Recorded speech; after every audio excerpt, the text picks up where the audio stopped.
Get the copy.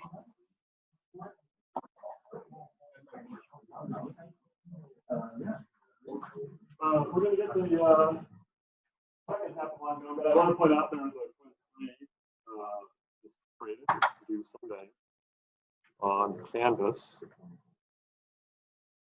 Yep, so you can work on that at your leisure.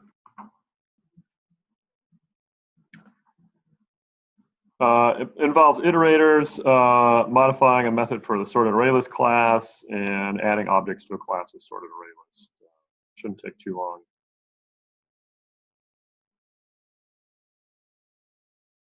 Just more practice. And then lab 11, part 2, we're going to look at expression trees today. But before we do, I want to check in with you on the lab 11A. So that was the binary search tree class we created. And I think I gave some hints and everything, but since what we're doing today is more of that, we're running more recursive methods for trees. I just want to check in on how things went for part A. Part A, you had to write the count method, the height method, and the, what else was there? It was like a, oh yeah, copy one. Yeah, good. Copy method.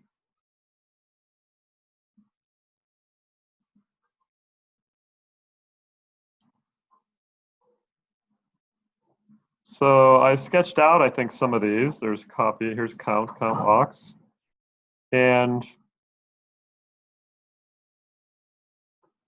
this is the pseudocode. So it's pretty, did anyone get stuck on count? Is anyone still working on count? I think you all probably got that working, right? And I thought, well, actually my notes say I should trace this so that you kind of have a good understanding of how this works. You're going to be writing more of these, right? And this this is sort of a, recursive thinking is a really it can be challenging, but it's a really cool way of coding. And I don't think I have the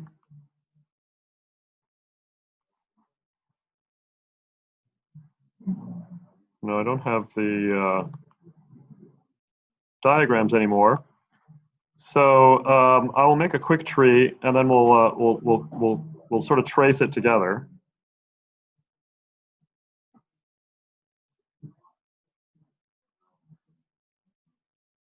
Maybe I can make the tree easier in Notepad. Let me just do that. Notepad is my go-to editor. It's just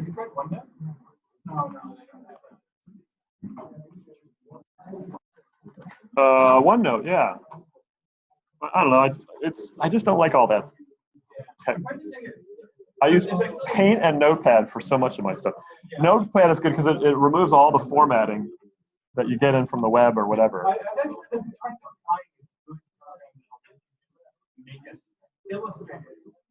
Illustrator or Flash might actually be correct. It's also super heavyweight.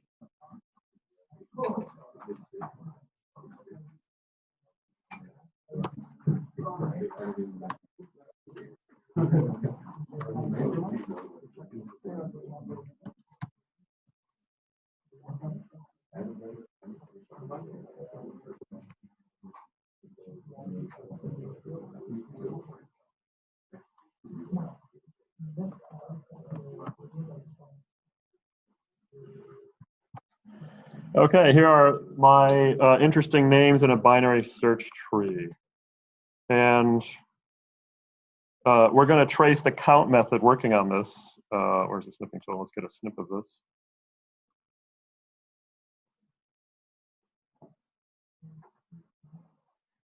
And the tree is like this. See? Fast, yeah. And we're going to do the count method. So if this is our tree, and we're going to do names.count.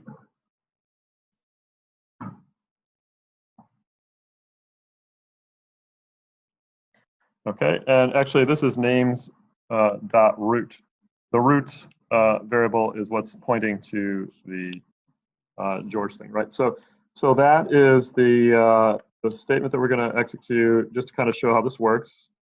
And where is the pseudocode for that? Too many things open. I think I'm going to close that.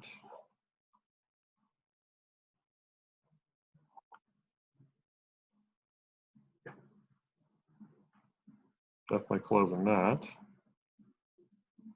That's better. Okay, and so our method is saying, all right, we have to do count for this tree, and how does that actually work? And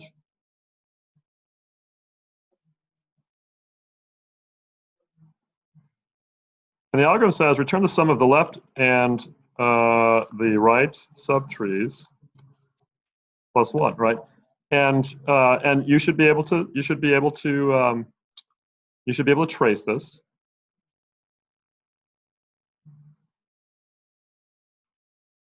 And I'm going to actually do the trace in Notepad too. It's just a lot easier to do the trace in Notepad. So here we're going to say, okay, count. So if we say names, dot count, what that happens is we're going to call count aux with, so we're going to basically return count aux of root. I think that's what the code already says, right? And count aux of root is going to go in there and check to see if the subtree is not null. And then it's going to return the sum of the left and the right, sum of the, I should say the sum of the count of the left and the right subtrees, right? So in other words, we have to call count, or count aux in this case, let's just call that count aux of the left and the right subtrees, plus 1.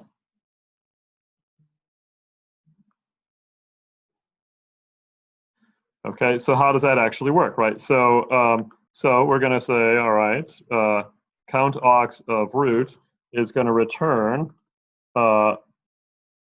well, so we have to indent again. So now we're doing count aux of root. I'm going to indent up to there. So count aux of root is going to say, well, so root is not equal to null, right? So therefore, we're going to do, we're going to return, and we're going to return count aux of root.left, right? Plus count aux of root.right plus 1.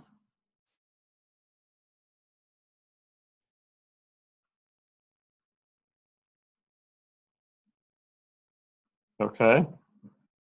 Again, this is one of those things where actually it kind of looks like it's O of 2 to the n, because every level we might be doubling the number of counts that we're calling. But it does sort of end with the number of nodes we have in the tree, so it's not really 2 to the n. But count aux of root.left plus count aux of root.right. So the first thing we have to do is we have to evaluate, we're going to evaluate count aux of root.left, right? So that's this guy here. And count aux of root.left is saying root.left is not equal to null. So therefore, well, root.left is pointing to Barb, right? So then we have to evaluate, we have to basically return, and we're going to run out of room here pretty fast. We're going to return, I'm going to call it CA of, and when we call count aux again, we're going to count aux of root.left plus root.right, but root.right is null, right? So that kind of makes it a little faster. Yeah, this is a BST.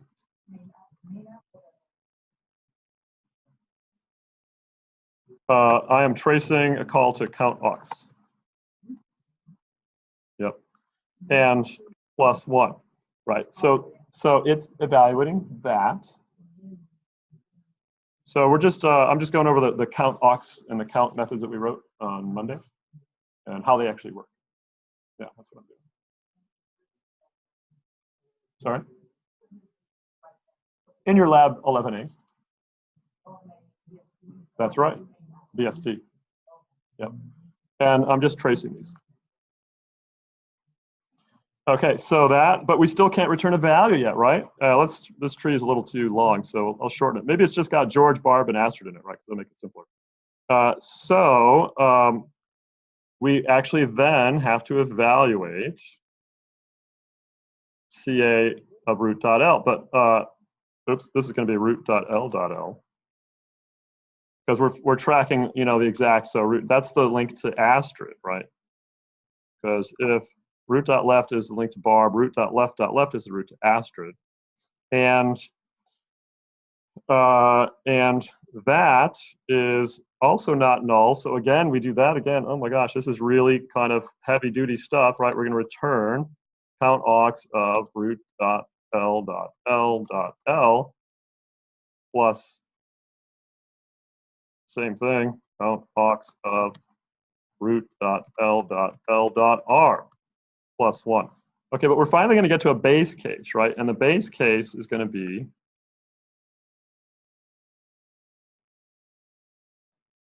the base case is basically that both of these are null, right? So this is LLL, okay, LLL, these are both null.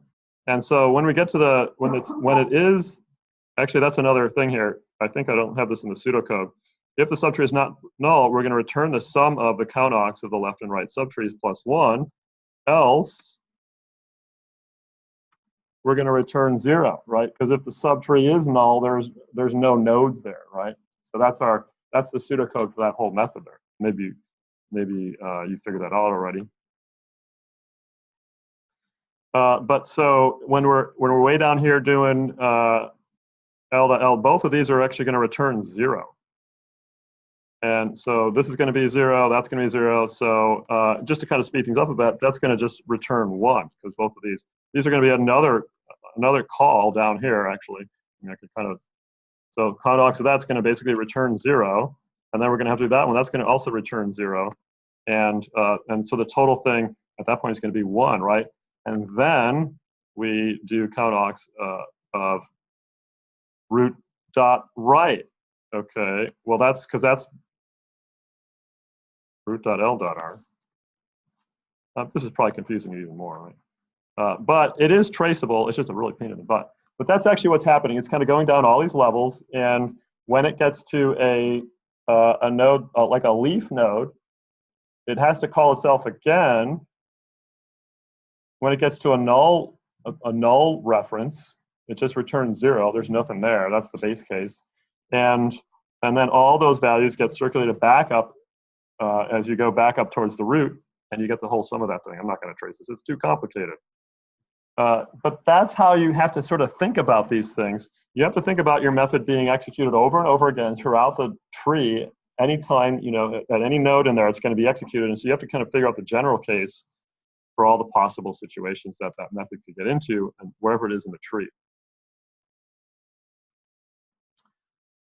Okay, well, that is the trace of the tree. So any other questions on Lab 11A? Because that kind of folds in pretty well to Lab 11B. Yes?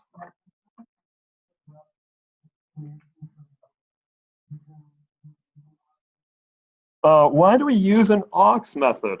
Yes, I can do that. I did it last week because that is a very popular question this time in the class. And if you look at the BST main app, the BST main app shows an example of calling, I think, calling the count method somewhere. Does it show that in there, or are we adding that later? That's the copy. There's the height. Here's the count. Okay. So here we are calling names.count. Okay. And what's the point? Why bother writing names.count when count aux is the one that's doing all the work, right? Why can't we just call count aux? Is that kind of your question? Yeah. Why can't we just call count aux? Well, you could try calling count aux here, and like right now, if I compile this, let me see, I think I have count. I have count defined and count aux. Let's just make count aux just so it compiles. Let's just make count aux return 0. Just so we have something that compiles. I think this compiles.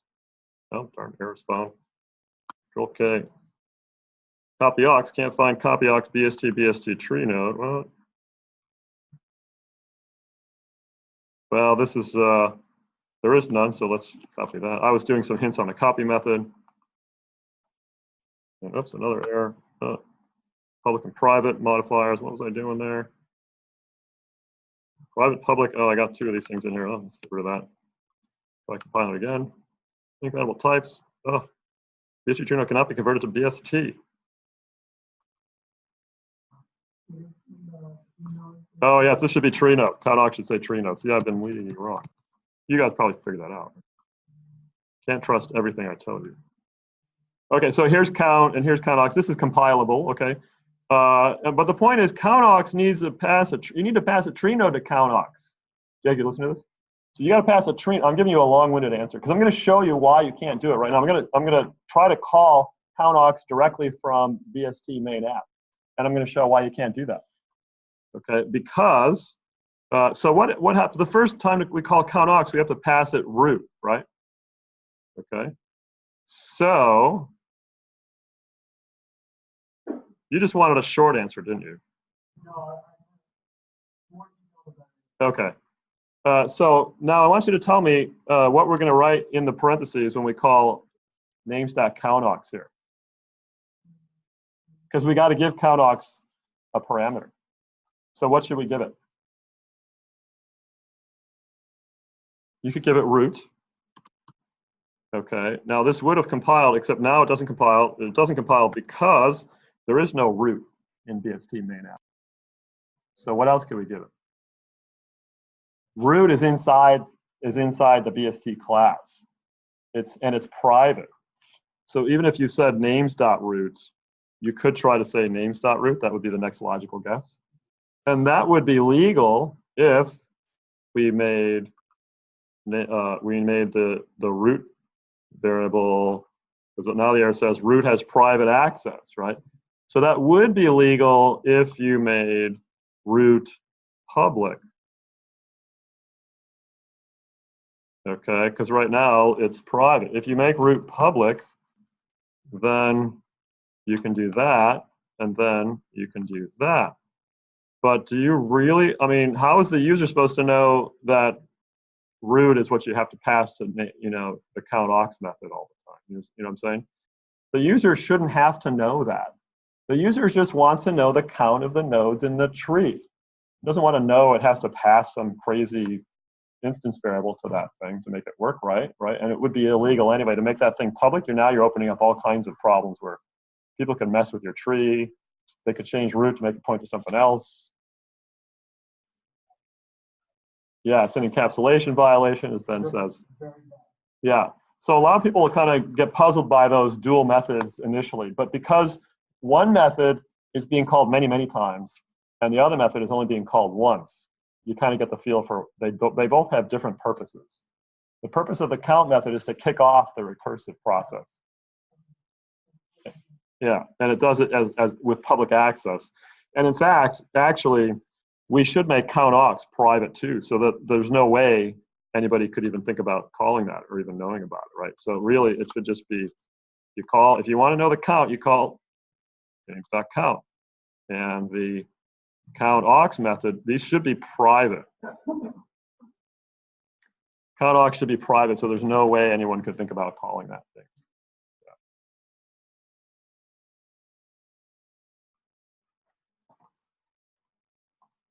This is really,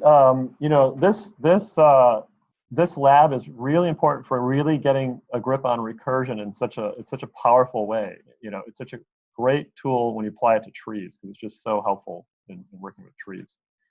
And it's so helpful. There are some. There's this extra credit assignment 5. You're gonna have. I think it's an option on the final exam to write a method for a recursive method for a tree to process a tree, kind of like a coding back kind of method to kind of mess with a tree with some recursive method. But maybe it won't be. Maybe it'll be required. you all should know how to do that. It's really cool. And if you're going to be going on in computer science, you're going to get hit with this over and over again in your following classes. So really got to master this. And that's why the extra credit assignment 5 is there to get more practice. You can do more of these things than what's in this lab, because this is the only lab we're going to have that does this, but you really need to know this. It's really, really important.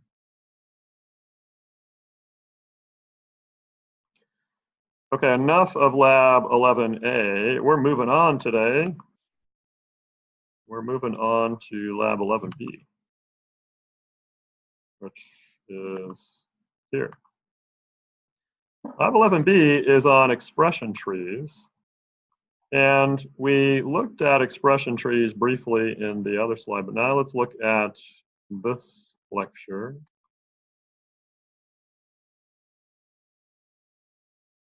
Well, let's see if it has anything useful in it. Maybe we'll just sort of hack this thing up.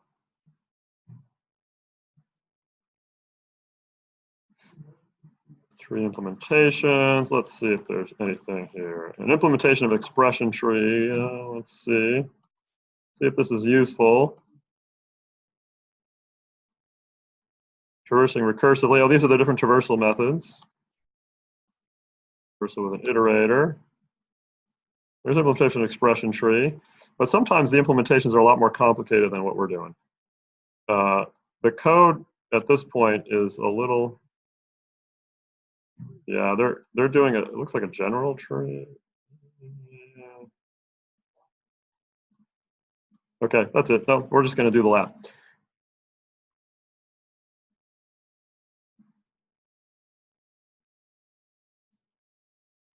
I close BlueJ again? All right, let's see. So open up the project for the expression tree class.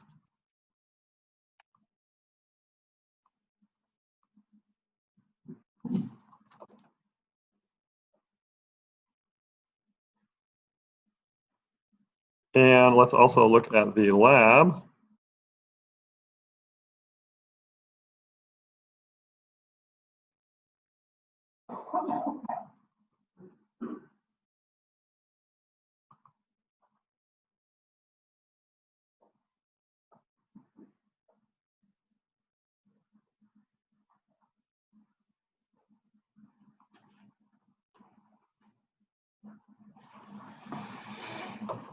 So expression trees are going to give us more experience working with the recursive nature of methods that process trees.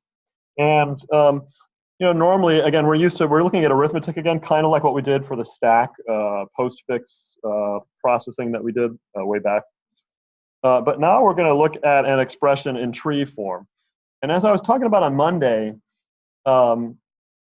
arithmetic expressions are kind of like a language, which has a syntax. And I was talking to how, you know, real languages can be diagrammed into trees. You can use trees to represent human sentences as well as computer programs, which have syntactical structures. And the simplest way of doing, a simplest example of that would be representing an arithmetic expression. It's like parsing it into its pieces and arranging them in a tree to make sure it's, well, you could do it to make sure the expression is legally formed, or you can do it in a way to help you process it properly. So, normally, if we write an expression like 1 + 3 × 6 - 4, you can think of that expression as the multiplication of two other expressions, 1 + 3 and 6 - 4. And if you can see, there's a hierarchical nature such that the you know, the lower level ones are done at the bottom of the tree, and then at the top in the middle there's a star, and then the two expressions are joined together that way. So we have to do multiplication of an addition of 1 and 3 with a subtraction of 6 and 4. And so that forms a neat tree-type structure. And because we keep things kind of simple in this class, the expression tree is going to have a node where each node contains a char variable, which can either be a digit or an operator. So like an ASCII 1 or a plus or a minus or a star.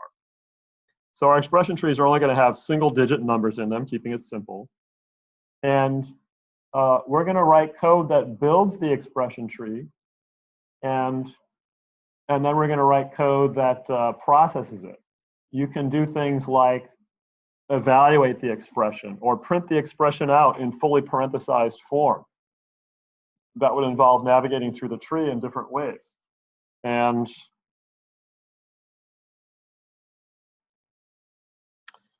first of all, we're going to examine the two program shells. The tree node class is contained inside the expression tree class, as it was for the BST. So let's look at the expression tree class. So the expression tree, expert tree, is very similar to the binary search tree. It just has a private tree node with a root, private tree node for the root, and it has a constructor. It has these methods that manipulate the tree. Now there's a method that's going to build the tree from what's called a string tokenizer. You're going to learn another cool Java feature called string tokenizer that helps you break up strings into pieces. You're going to have another method called expression, which is going to output the expression in parenthesized infix form. And then an evaluate method, which is going to evaluate the expression. And each of these are going to use different traversal methods. Which traversal method do you think you would use with the build method? We talked about those traversal methods, right? What are the three traversal methods for a tree? In order, pre-order, and post-order, right? So which one do you think, just thinking it through, thinking about build, which one do you think is going to be, which one do you think we're going to use for that? Kind of, well, in order. You don't actually know how we're going to input this expression, actually. Did anybody get the copy method working on Monday to copy the binary search tree? Which traversal method did you use for that? Forgot. Pre-order. You have to build the tree kind of from the top down. It's probably possible to build it from the bottom up, but it's going to be a lot harder. Building it from the top down means, you build a node and then you build the left and the right subtree. You build a node, then you build its left subtree, and then you build its right subtree. That's pre-order traversal. And we're going to enter our expressions in prefix notation. So if you want to do like 3 plus 1, you're going to have to enter plus 3, 1. So that it knows when it sees the plus, oh, I have to make a node where it's going to have a plus in it. Then I have to make a left and a right subtree where and we're going to pass the 3 and the 1 to those, so it's going to have a 3 and 1 in those subtree that leaves. So the build method is going to be a pre-order traversal. Expression, where you output the expression in infix form. What traversal method do you think you're going to use for that? Infix form. Sorry? No, pre-order. No, just kidding. In order. Yeah, it's in order. Gotcha, yeah. Because you want it to appear in order the way it appears in the tree. And then evaluate. What traversal method do you think for now? Evaluating a tree, evaluating that expression, just looking at that expression, when you think about evaluating this expression, which traversal method do you think you're going to evaluate? Use to evaluate. Seems like you can't really evaluate the top one, right, the star, until you evaluate the left and the right subtrees, right? So what kind of traversal method would that imply? Post order, right? You got to evaluate the left subtree, got to evaluate the right subtree, then you can multiply them together, right? So that's post order. Yeah. So those are kind of general guidelines. And when you think about writing a method, think about first, well, what kind of traversal method should it use? And think about visualizing it and get a sense of what that, what that needs to be. Okay, down further, now these are just the public methods. The recursive partners are declared further down in the file. So there's going to be a recursive partner. In this case, I think they're called sub. There's show sub, which does the show structure. This is like the graph and the graph aux method. And then there's build sub, and then you're going to do the definition there of show and evaluate sub. And these are private. These should be private. The recursive partners should all be private. Further down, there is the tree node class. It has a character variable for the element. and a tree node reference for the left and right guys, right? And you have to define the constructor for these. And that's basically it. We're keeping those public just to make it easy to manipulate these. Okay. That's the tree node class. Now let's open up the expression tree, what's it called? The main app, whatever it is. Test expression tree. The test expression tree is going to be how we're going to try this thing out. This is really fun when you get this thing working. It's pretty cool. So you're going to make a new expression for the test expression, and I guess there's, oh, you're going to actually try copying the expression tree as well. I don't know if we actually do that in this one. And here we're going to enter an expression in prefix form. And we're going to read that expression all in a single line. And then we're going to use this new class called the string tokenizer. It is a straightforward class.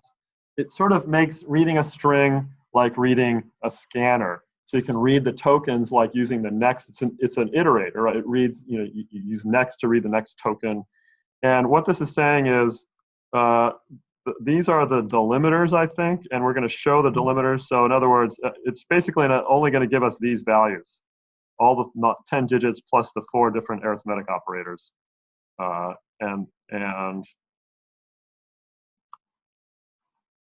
There's a little sample code here that shows you how the string tokenizer is going to work. You can get out token values and tokens. Where's this token? Let me see. This token is,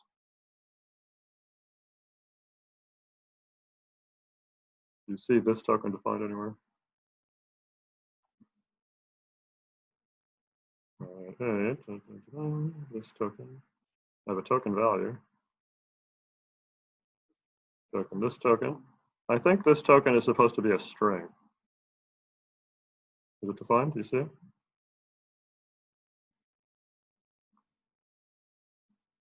So we'll try running this. So what this little code is going to do is it's going to allow us to read in an expression, and it's going to print out, using all this stuff, it's going to print out each token. This is and this is a little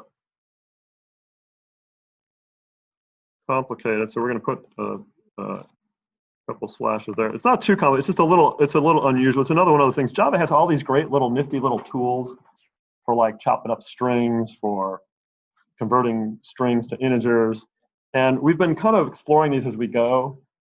At some point, I'm thinking it would be nice to just pile all these things into one lab so you can kind of get familiar with them and refer to them later. So I don't think this will compile because we haven't defined this token yet, and I think this should be a string.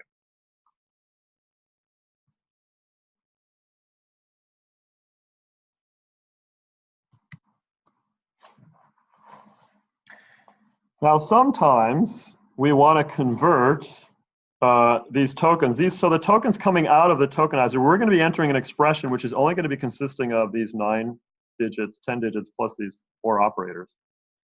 And so when we get the next token, char at 0 means we're just going to read 1 character from the tokenizer.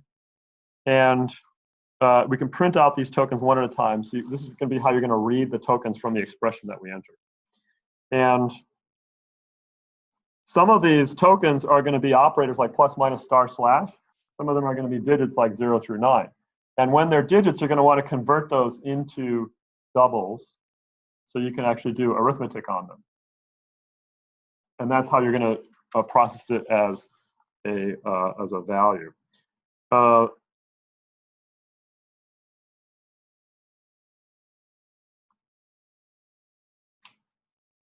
And char can revert to string. Where is that? Char. Oh, so this actually should be a char, this token.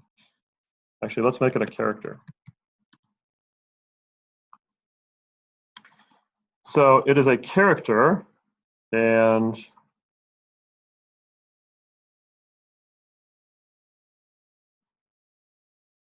yeah, and let's try running that and see how that works.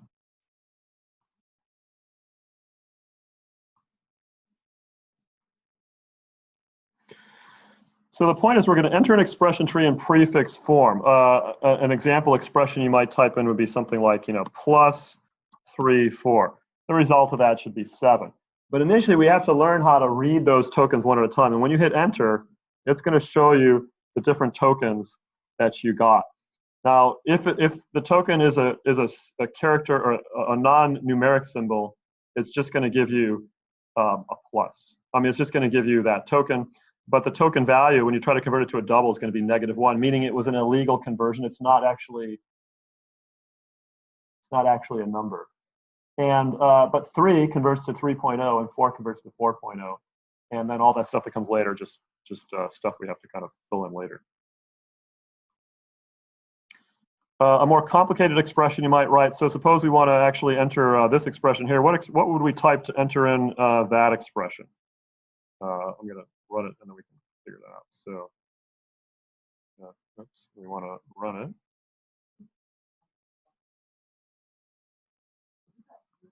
Well, remember when we did postfix form when we did the stack processor? This is the opposite of postfix form. And the lab actually tells you a little bit about that. So here's an expression. In prefix form, we have to convert this to prefix form. We're going to start with the topmost operation, the star. And then, that star is going to be followed by a plus with the operands for that 1 and 3, and a minus with the operands for that 6 and 4.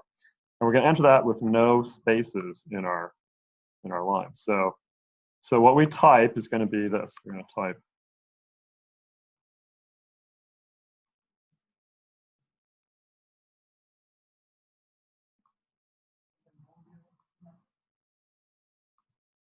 going to type star plus 1, 3 minus 6, 4. And from that, we should be able to build the tree, because the star that we first read is going to be the value in the root node. And then to the left is going to be a plus, to the right is going to be a minus, and then to the left of the plus is going to be the 1, and then the right of that's going to be the 3, right? But right now, we're just learning how to read that tokenizer one at a time, and there we go. So this is going to be something that you can use when you are processing this, and you're going to be passing the string tokenizer to the build method, because that thing's going to have all of the information that you typed for that method as it goes through and builds the tree from all that information. But right now, this loop here is just showing you how you can pull all the information out of a string tokenizer. But you're going to be using these kind of techniques inside the build and build sub-methods that you write.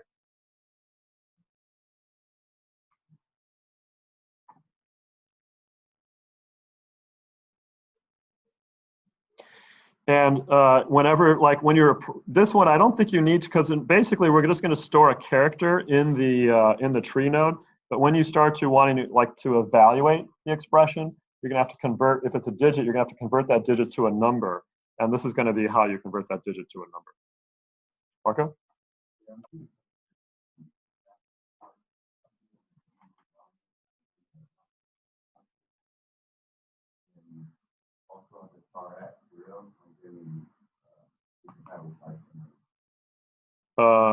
So does your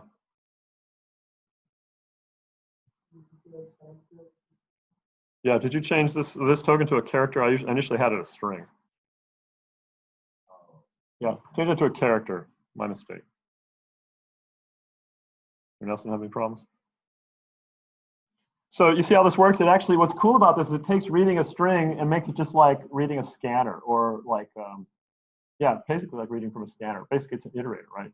Tokens.next token is going to give you the next token. We have to do char at 0 to make it a character, and then just printing it out. And whenever it is, did we actually run it? Whenever it is,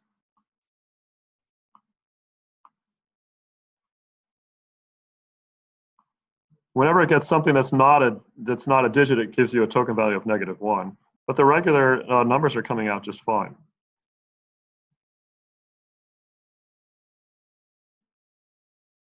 Okay, questions on that?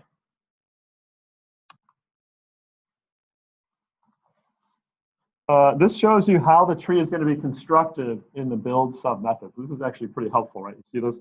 So as the build sub-method recursively processes the string tokenizer expression, this tree is constructed one node at a time as the following sequence of diagrams indicates. When it reads the star, that's the first thing you're going to read, it creates a node with a star in it. When it reads the plus, well, it creates the node with the star in it, and then it calls build sub on the left subtree, and it passes the tokenizer to it, but now the tokenizer is missing the star, so it reads the next thing, it reads the plus, so it makes a node with a plus in it. And then it reads the 1, right? Well, that 1 appears to the left of the plus, and then it reads the 3 has to be connected to the right of the plus, and then it keeps on reading the minus, goes to the right of the star, the 6, and the 4, and then that is the tree fully constructed. And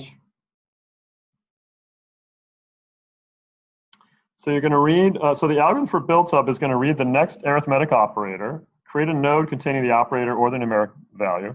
If the node contains an operator, then that means you have to have some subtrees going on there, right? If it's a number, if the node just contains a number, then it's a leaf, right? Because there's nothing else that's going to come to the left or right. That's like the recursive base case. But if it's an operator, you have to recursively build the subtrees that correspond to the operator's operands, which could be another operation, another operator. And that is the formula for build sub. The string tokenizer is convenient for us to extract from our expression string characters. It works like the string iterator you built a couple labs back. By passing the string tokenizer object to the recursive build method, you have a convenient way for the recursive calls to consume the expression as the tree is being built. And of course, that indicates a pre-order traversal. Okay, there are also some sample operations. Why don't you fill these out? Just as a quick sanity check, make sure you know what the expression should print out. The first one is 7. Okay, I'll try doing the other ones.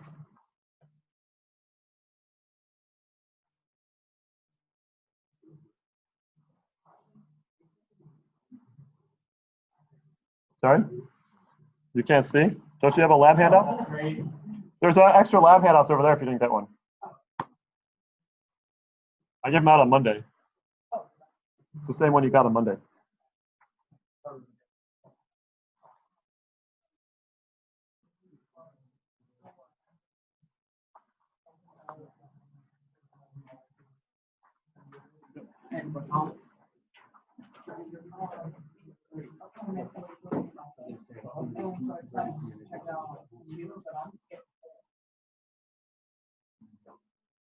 Well, this program isn't done. This is the beginning of the program. You have to write that. That's not the end.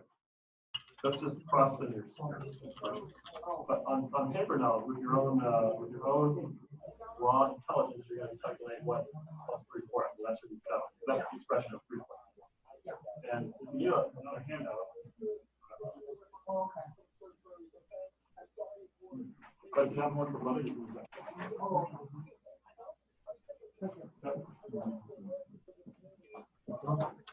Are these doubles or integers that we're? We're only going to enter integers, but since the expression involves division, we're going to probably want to represent them as doubles. Okay, so we will get doubles. Yeah, the result of all these should be doubles. Okay. Yeah, don't use integer division on this. Assume you're going to use regular double. Yeah, that's why we convert them to doubles.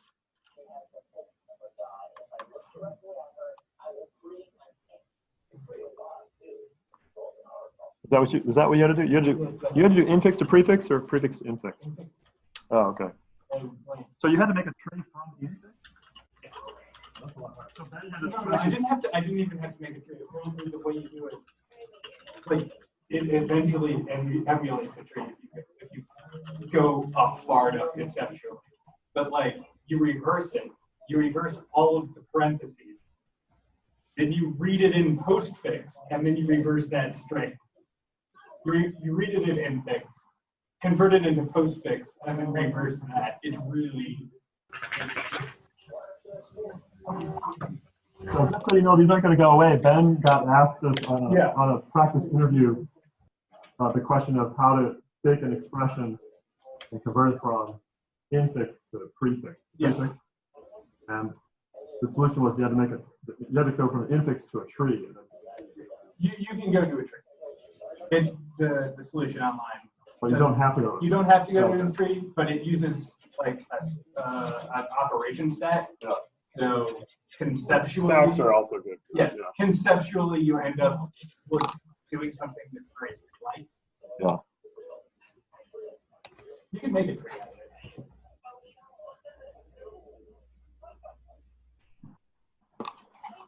So, what would you get for the first one? 7, right? What about the second one?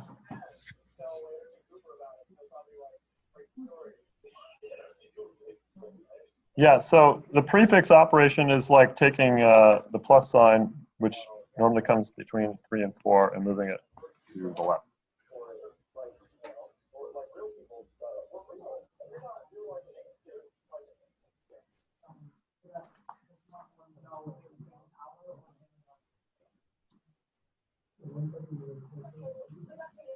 Well, you can start by drawing the tree using the same technique that they were showing you. That's another way to do it. I'm just so, I've just done this so many times. It's like, I don't know how I can explain it anymore. Let me not change this, but let's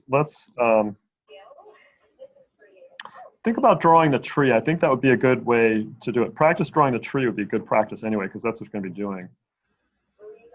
And let me do another version where you make the tree. Or bring out those marbles at Ben Cubes.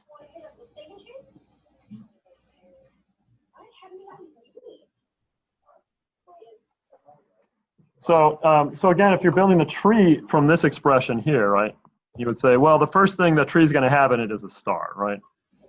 You build the star. And then the next thing you have to do is you got to build the left subtree from that, right? Well, you do, and the first thing you read when you're building the left subtree is the plus symbol, right? So the plus symbol gets built next. And then, well, that's an operator too, so we have to build the left and right subtrees of that. So you go to the left subtree, and the next thing you grab is the number 3. So that goes right over there, right? And the next thing, well, now you got to build the right subtree of the plus. So, well, you got a 4. Well, it could have been another operator, but in this case, it's just a 4. And that means there's nothing else to do. So those things finish, and then you're finished filling out the plus, and now you got to do the right subtree of the star, and just in time for you to read the slash symbol, which then is going to have a 5 to the left and a 2 to the right. So I would recommend, if you can't readily process these, is to sketch out the tree that you would kind of build from that expression. Because then from the tree, it's pretty easy to see how that's going to be computed, right? It's going to be 3 plus 4. It's going to be 7 divided by 7 times 5 divided by 2. 5 divided by 2 is 2.5. So 7 times 2.5 is going to be 17.5? 17.5? Yeah, I get 17.5.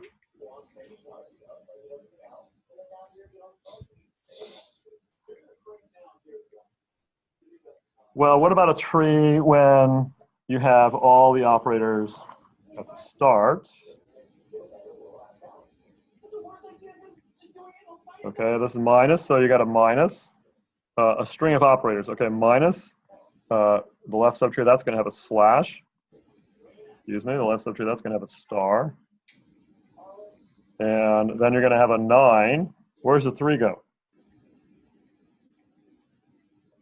To the right of the 9. Where does the 2 go? Well, it goes to the right of the division operator, and the 1 goes to the right of the minus sign.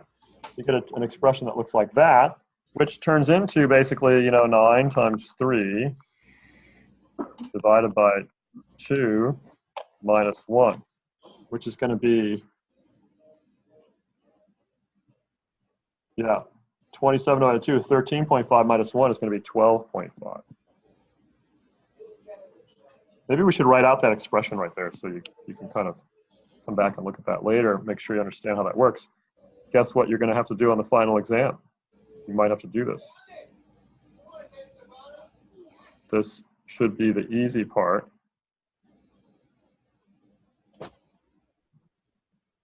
Because it doesn't involve any coding. And this is going to be, whoops, what was the one for this one again? This one's going to be This is going to be 3 plus 4 times 5 divided by 2. And this was, wait, so this one was 12.5, and this was 17.5, right?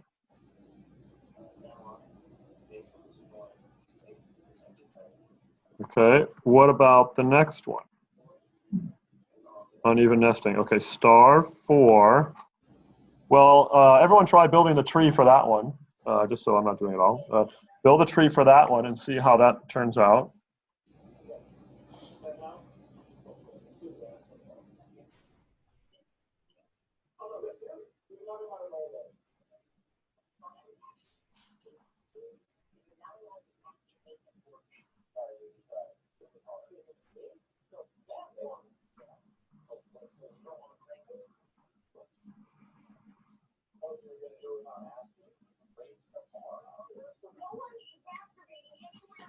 Build some trees, yes. Stop goofing around.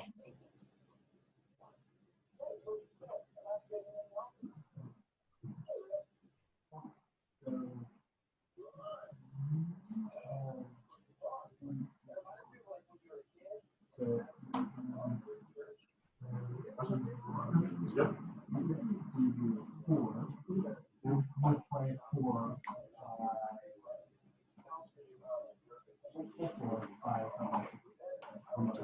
And then on the left, whoop, left again. Now you know what you're doing. Now you know what you're saying. And then you know what you're looking for. Right? That one? That's just So, hit 32 for the next one? yes.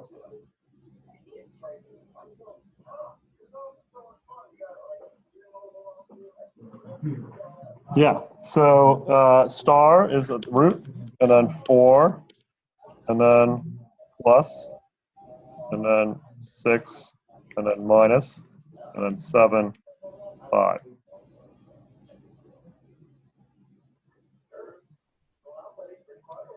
So, so this evaluates to 2.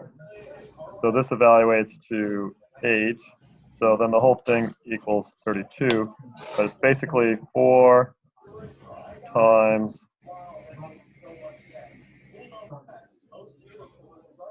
6 plus 7 minus 5.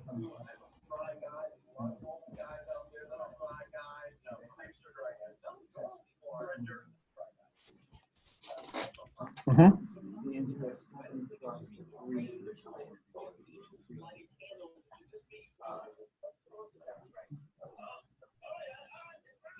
If you enter, say it again. Yeah, well, that's an improper expression. It'll probably just return 7 unless it gives you some other kind of error. But yeah, because it's gonna be thinking it's a leaf, so it'll return, and there's nothing else to do. So yeah, it'll probably just do 7. Try that out.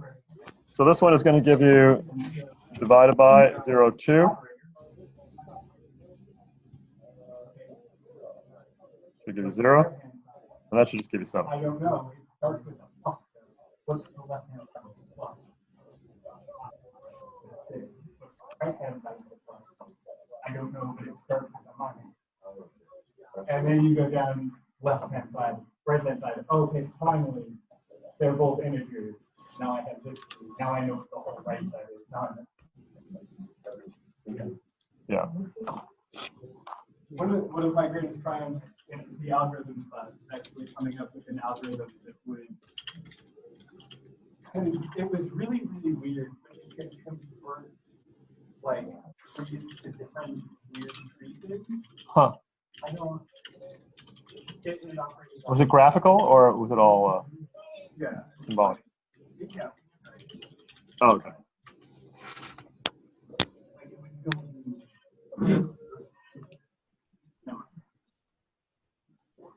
So that's how you're going to build the trees and then evaluate. The expression method is going to print out the expression in fully parenthesized form, and the evaluate method is going to evaluate the expression that the tree represents. And this tells you how to convert it into double in case you forgot, but that's that works. And that's all the hints you get. Sorry. Oh, we have a question. You could do it here so the online folks can see, but I have a question online. So are we supposed to use a stack along with a tree? No, you're not going to use a stack. It's all just going to be done with a tree.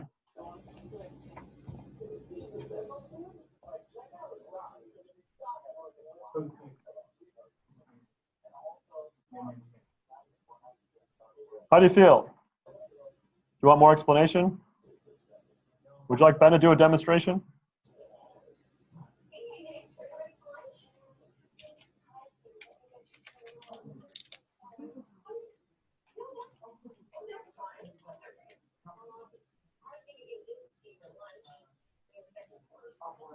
Yeah. Yep. Uh-huh. Yeah. Marco? Yeah, that's it. 32.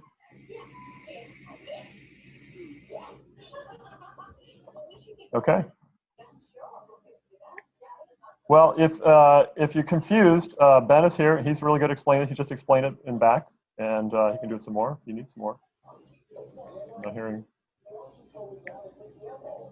I'm listening really carefully. Okay. Yeah, that's the last. Oh, a single operator. It should give you a, what's that? What happens when you get to the end of an iterator? It's like no such element or something, except it should throw a no such element exception. Yeah.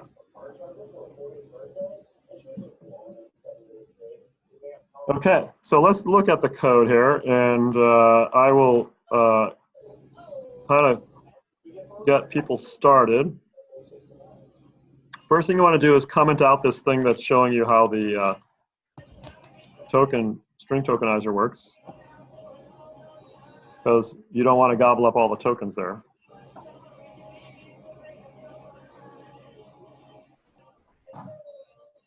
So we're going to read in the string as a whole string, and then we're going to make a tokenizer out of it, and then we're going to pass that to the build method. So in our expression tree class, we have to do some work here. We have to define the default constructor.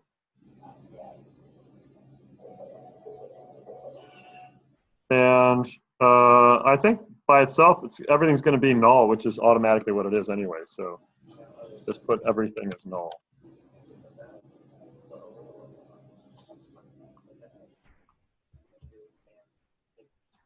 The explicit constructor just means we're going to have to say that element equals elem, and left equals Jesus. left PTR, and right equals right PTR. You want to Basic stuff. You guys, what do you mean leftovers? because there's 30 pieces of chicken in that bag. Okay, so that's the three-node constructor. Got my placement survey. Now, I've done this pretty well where I've added a lot of hints here because people can kind of go off the rails at this point. And that's not too fun, but it's part of programming. Well, they're giving me a placement survey. They just gave you the numbers already? And, oh, you know, this is going to show us the tree in a vertical way, I think. This is the, I think, like where the other one showed us, remember the BST kind of, we had to tip our head 90 degrees. I think this one's going to show it in a, because it's talking about doing it in a level order, level plus one. So, yeah, I think it's going to be I was like, fucking Japan. a nicer tree. So anyway, and then we have to define the constructor for the expression tree. What should the constructor for the expression tree do? The default one. What can it do? Everything is null. Yeah. Yeah. And we don't really have to say that, but it will be null if you make an expression tree with a default constructor.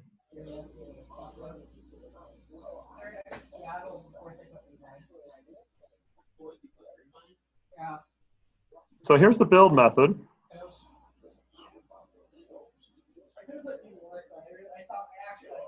Oh, this is actually, it is still, I guess it's still oriented 90 degrees. It says. Interesting. So we'll see what it looks like. So the build method is going to call the build sub method. And the build sub method, though, needs something, right? What does the build sub method need? I think there's a little bit of weirdness here.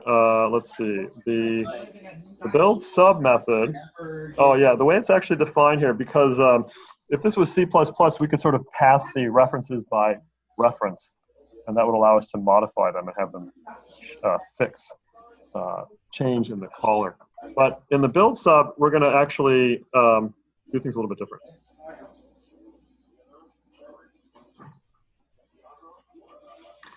So what the build sub method is going to do, it's going to build a subtree with the expression and return the reference to its root.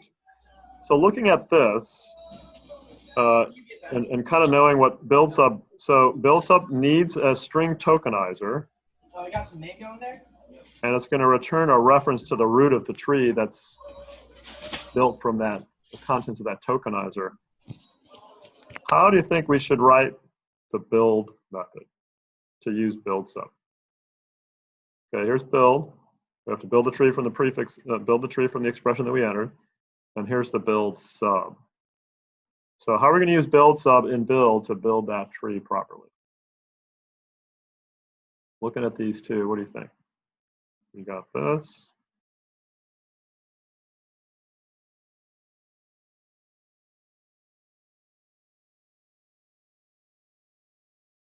And you got that. Any takers? Paul, what do you think?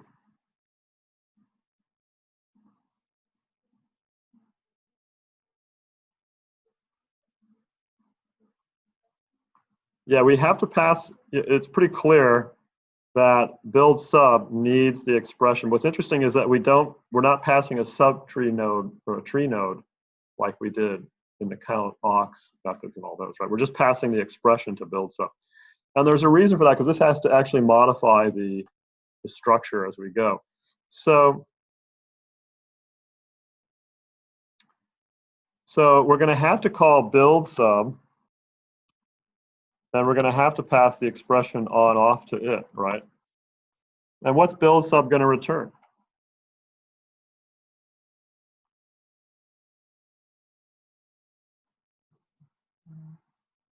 It's going to return a reference to the root of that tree, right? Of the root of the subtree, where are we? Build sub. Because we build a subtree, it returns a reference to its root. It's returning a reference to its root. So how are we going to use that information in the build method? What are we going to do with the root that's returned from build sub? Sorry? Display it? No, we're not going to display it. How are we going to hold on to that information? If we just call this right now and this thing is returning something, what happens to the value that this returns the way this is written right now?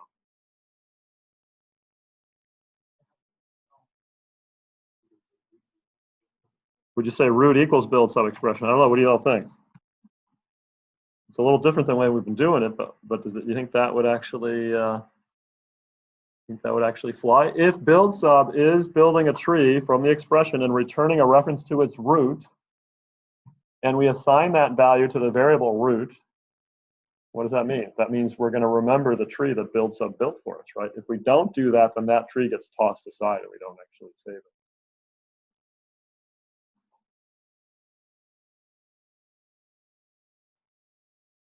Yeah, that's kind of how that has to work. And that's how it has to work going all the way down through all these other sub-levels.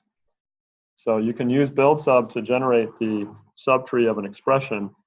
And it has to be done this way because we're actually structurally building this this tree recursively, and we can't actually, like, it is possible. And when I did this before, you know, I think I had something like, you know, tree node or, you know, tree node subtree here. Don't do this because you're gonna have to delete it right away. And then you could say, oh well, then I just want to do build sub of root, expression. And you might think that that would actually work, but the problem with that is when you, not build, but anyway, build sub. But when you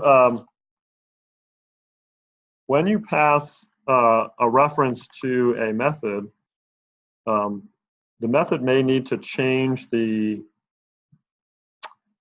value inside this reference. Right now, root is null, and the method might change it inside there, but it can't actually change. It's sort of passing that reference by value. Cannot change that value. So the root would not actually change when you did that. The only way you can change root is to assign it the thing that's returned from the build sub method. And that may not make a whole lot of sense, but that is the reason why we have to do it this way, so we can modify the structure of the tree as we go. So root equals build sub expression is how that's going to work. Now all you have to do is figure out the rest of these things. Define tree node temp and set it to null. If there is another token in the expression, assign to temp a new tree node with the next token in the expression as data.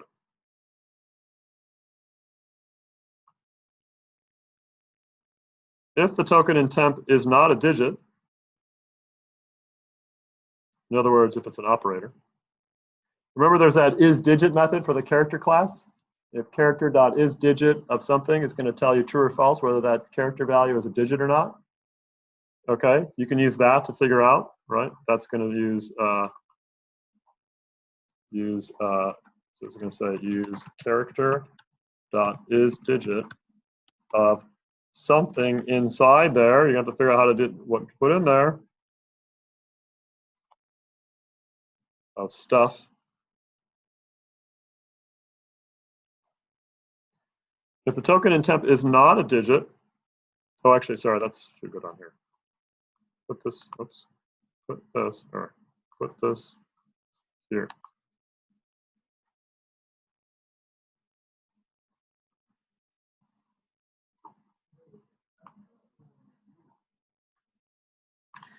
Though the character class has an isDigit method that allows you to tell whether a character is a digit or not, 0, 1, 2, 3, 4. If that returns false, then you know it's an operator. Okay, and if it's an operator, that means you have to invoke build sub on the remaining expression and assign its result to the left subtree of temp, invoke build sub on the remaining expression, and assign its result to the right subtree of temp. That's the recursive manner that this is going to work. Otherwise, it's a digit, don't do anything. A digit is leaf node, no further recursive calls to build sub are needed. This is so fun. I don't want to say anything else because you have to experience it to believe it. And then once you get the hang of that, you should be able to write the expression method is pretty easy. It's just an in order traversal where you're going to print out some parentheses at each level. And the evaluate one is a little tricky, but it's not that hard. It's just a post order or whatever, post order traversal, and you're going to build up the result that way. So this is really cool. This is computer science. This is what you signed up for. Get motivated. And we got Ben here and me to help if you need it.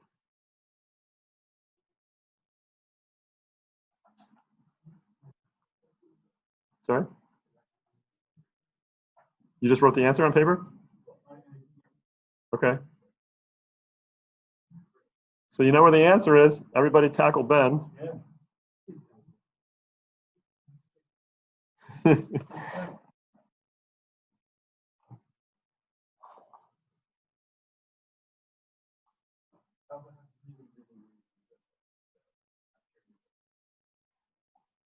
Good. Default encryption.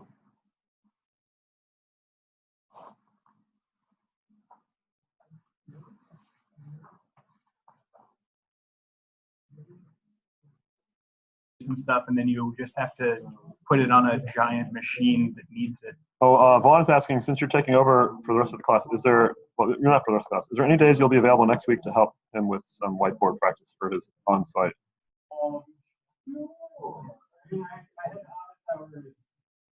You have his email address, right? From 2 to 3. This class starts. If you want stuff outside of that, we'll have to talk. Like, shoot me an email. He can't hear you. Oh, You're really quiet. It's not quiet, but he was far away. Yeah. So basically, send him an email. Yeah. For scheduling. He can meet you next week from 2 to 3 on Wednesday. Yeah, 2 to 3 on Wednesday during the office hours. Or send him an email. And then probably send me an email anyway, so I know what you want to go over. Because I'm not particularly skilled at conducting interviews, but I can try. You have more experience than Yeah, this is most true. of us do. Okay. I'm gonna pause the recording again.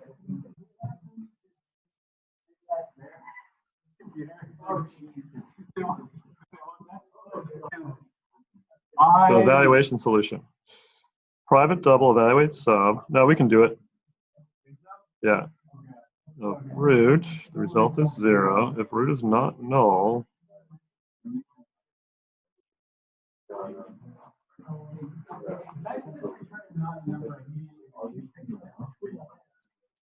yeah, actually, Vaughn, the thing is, you don't know if the data that root has is a number or not. So if you got to do a check here before you check if it's null, or after you check that it's not null, you got to check to see if the element is a digit or an operator, and you're only going to do the recursive call if it's an operator. Are you hearing that?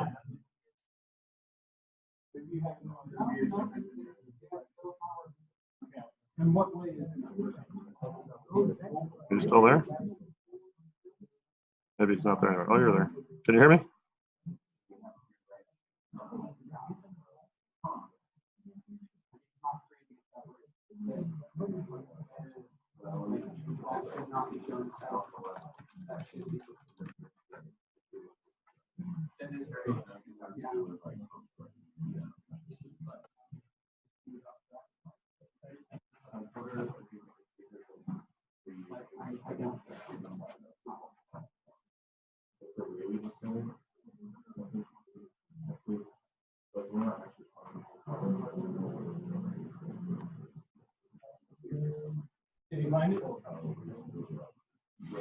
I think he might have stepped away. He's not responding.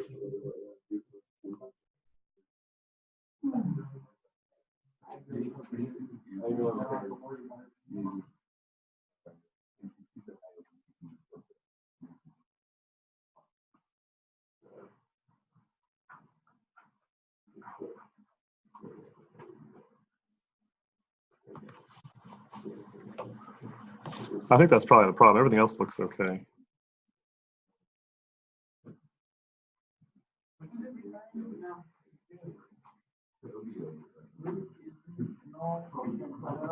See if the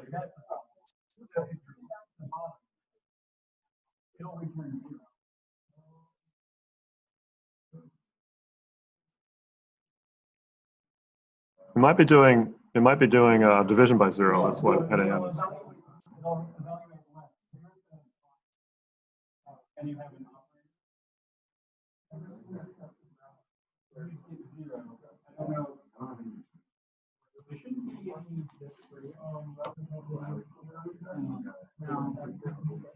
No, I really just need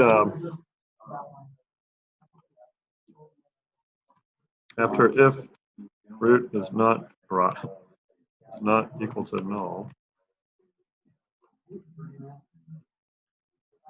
add I guess you can't hit enter. Huh? How do you hit enter when you're doing these things?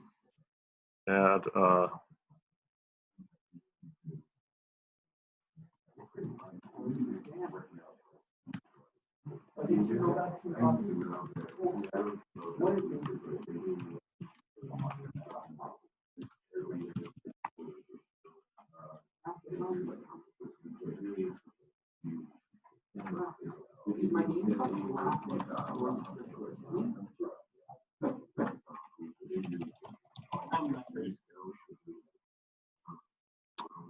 return the numeric.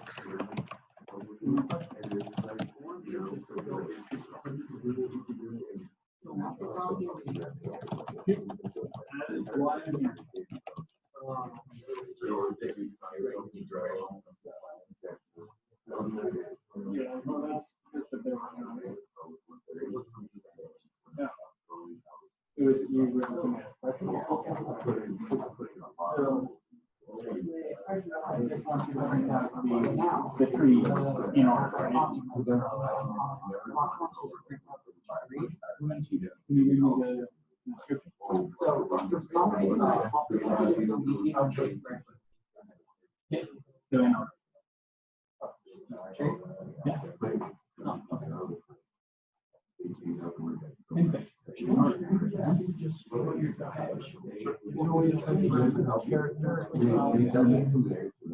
Yeah, we did that. Practice part.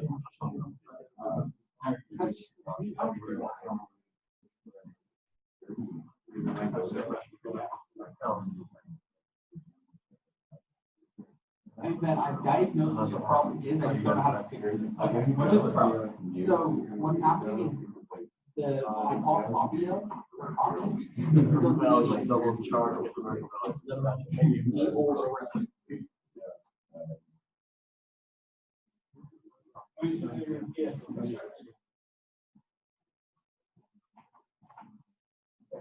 And also copy. If the root 5 0 take a look at tree nodes. You got something. You got something there. You got something in front of that. Now.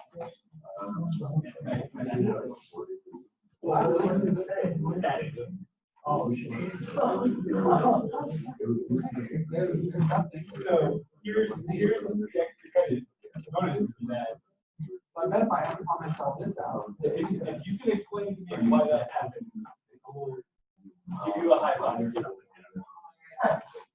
Really nice. Two shows past. But I'm not gonna tell you. The really sad part about it is I did my way a long time ago when I tried to figure out one of my other topics. It was like,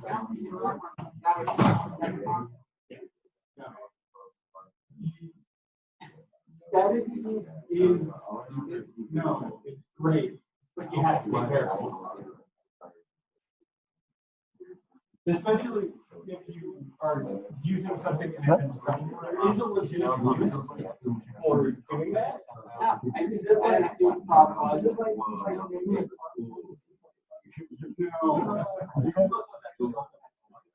No.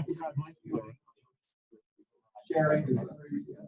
Oh yeah, you submitted to the test. So what happens if you only have one object? In your class, you have one object. So when you create another object, you assign it. And now all of the other objects. I don't know. And then eventually it was getting to the last one. Yeah. And then it's like, oh, well, now no. All right, well, that makes sense. Have you checked for static?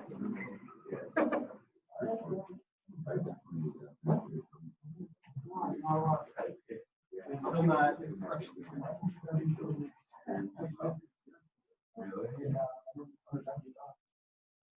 Sorry. What did you send some more? What is the test data?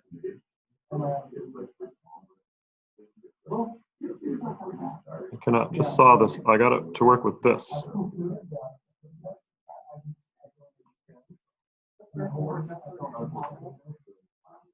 Well, that's the same thing, yeah. If root right is null and root left is null, that means the character is a digit. Yeah.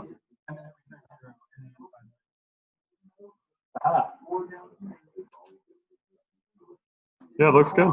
You figured it out. Good job. Our work here is done.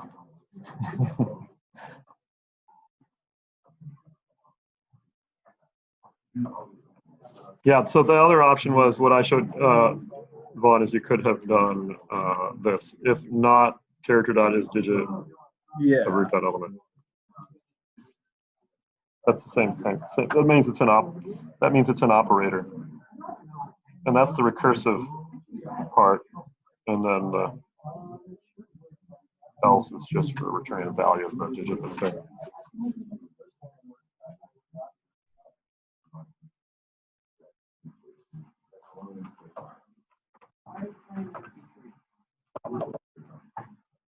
They figured it out.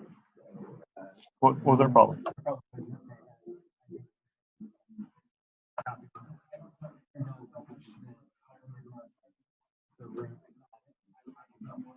Oh, weird. So,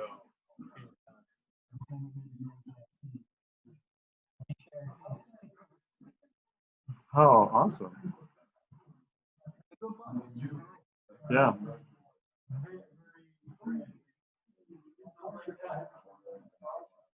Amazing how many ways there are to screw things up. Really makes you humble.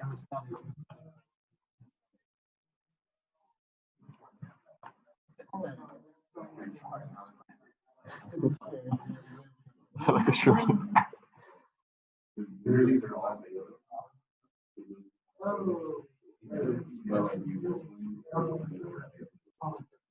Yep.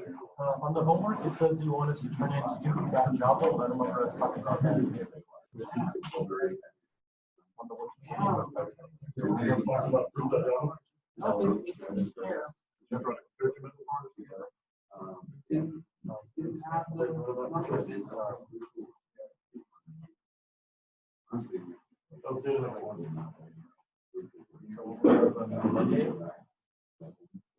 Wait, oh, for this one? Yeah. Oh, I don't know what that's like. I have no idea what to do with that.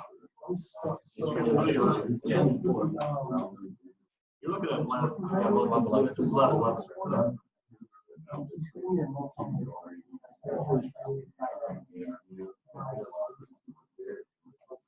All these little bugs in my class. I'm not a, unfortunately Canvas doesn't have a debugger, so that's the students are doing that.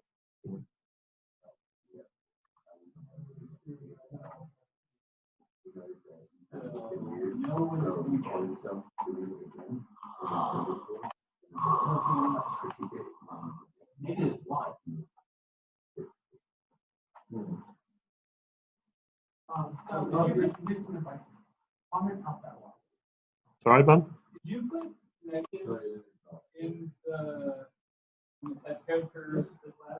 No. No, but if they try to do a numeric value conversion and it's not a number, you get a -1.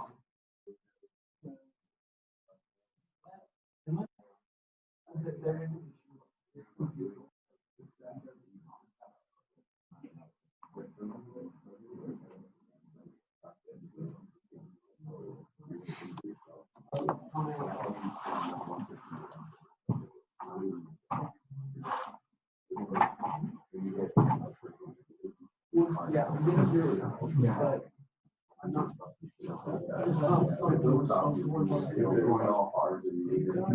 I have my way.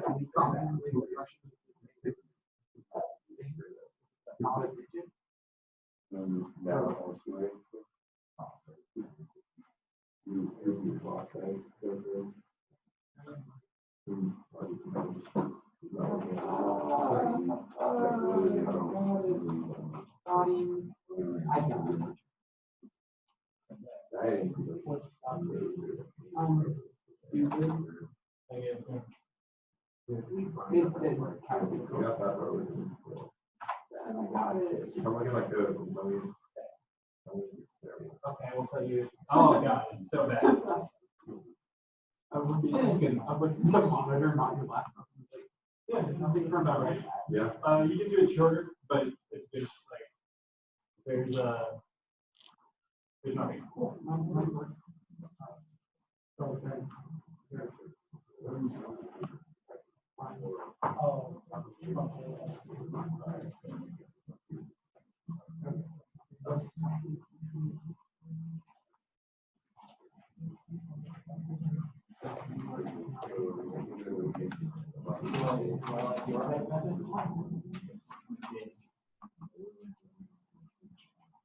It works. Duplication there. It works though. Yeah. I'm gonna give that a Oh, yeah. minus 4 out of 10. No, that's actually something. I should probably just make this into a variable. It's not the only thing you should make into a variable. I think it's 5-1. 5-1.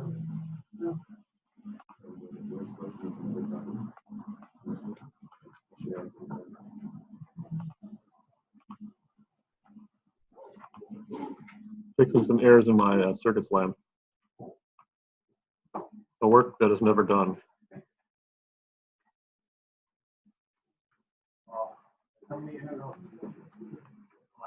Yeah. Become a double E. There's not enough.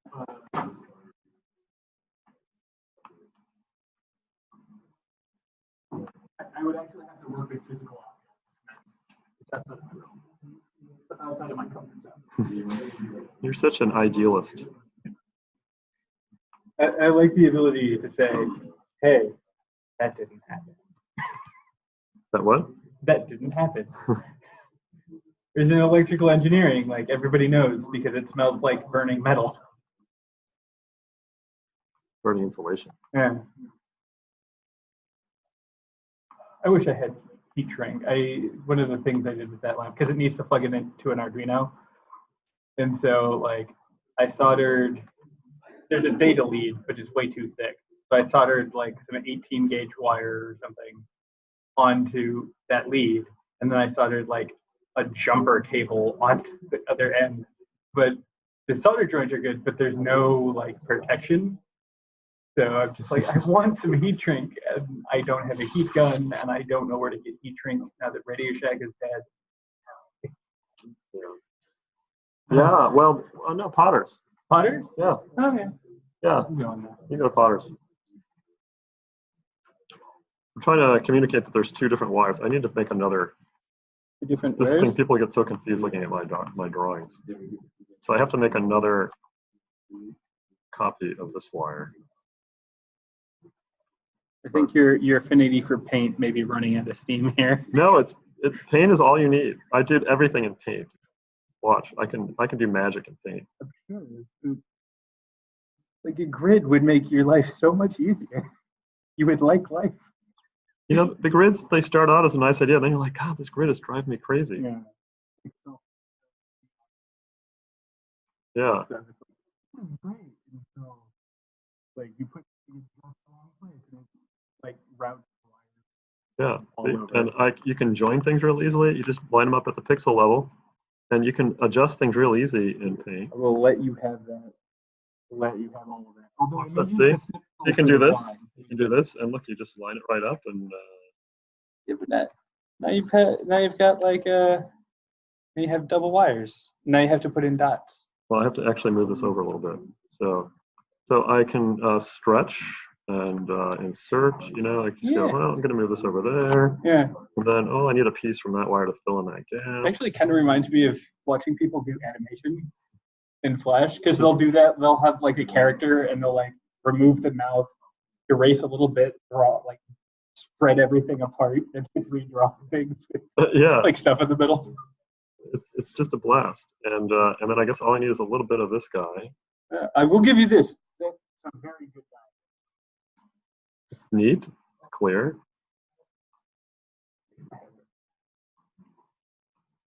Not the diagram. Just watching it. I do not. Because you're just overwhelmed by my power. I'm overwhelmed by the power. There. Yeah. I just have to add a little piece over there. Cool.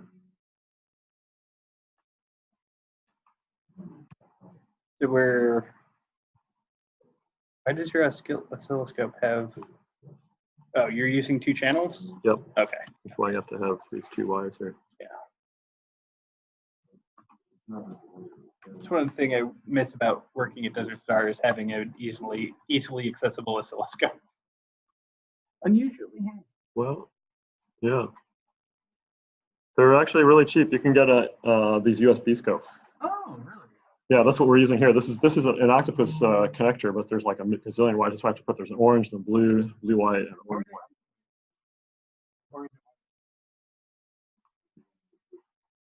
It's not. It goes to the USB. There must be some filtering, but it does have some. It does get some noise on it. That would terrify. Yeah, because of the digital noise on the USB. No, I don't. I guess for some circuits it's fine, but like I think for USB 3.0, I think it's pretty high. The voltage and amperage on it's pretty high, but like for hobby projects. Yeah. They probably have a warning somewhere that's like, oh yeah, don't put anything over 5 volts on this. Oh, to protect it from frying your USB Yeah. port? But I've had one, I think it was like a USB and it burned out on my Well, yeah, no, it's it isolates it internally. Okay. Yeah, I haven't seen anyone fry the USB port yet.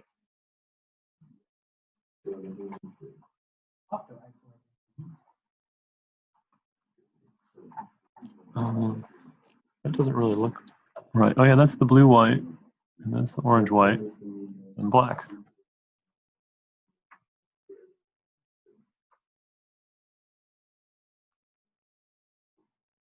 We have any more?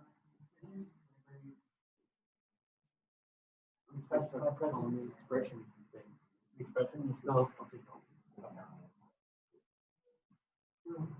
So before we start, do you remember how to write an in-order traversal? You did it on Monday. It's literally that. Okay. So, do you want a lecture or do you want me to just? Cool. So, we have a tree. Let's do a tree. 1, 2, not because that's not going to work well. 1.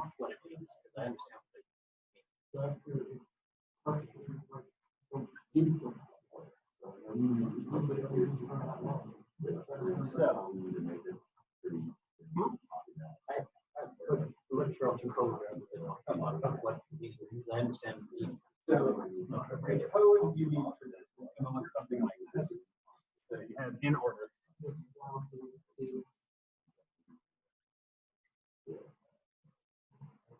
Use tree node.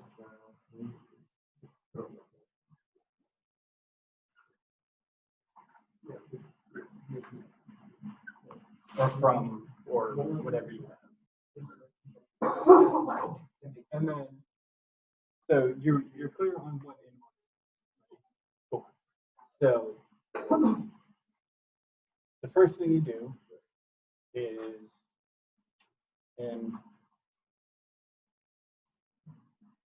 we want to check for null, right? Because if it's null, we don't want to do it.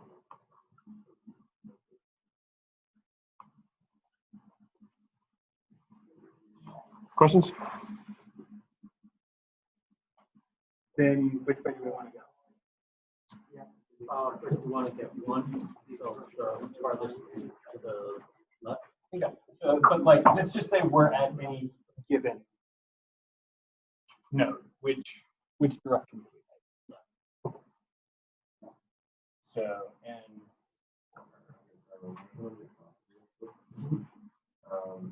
root left. Cool. Then what do we do? Again, you know, short or left. Wait. No. So we already did everything to the left. Okay. We do in order. Right. Is that in order? Oh, yeah. No, then we want to do the center. Yeah.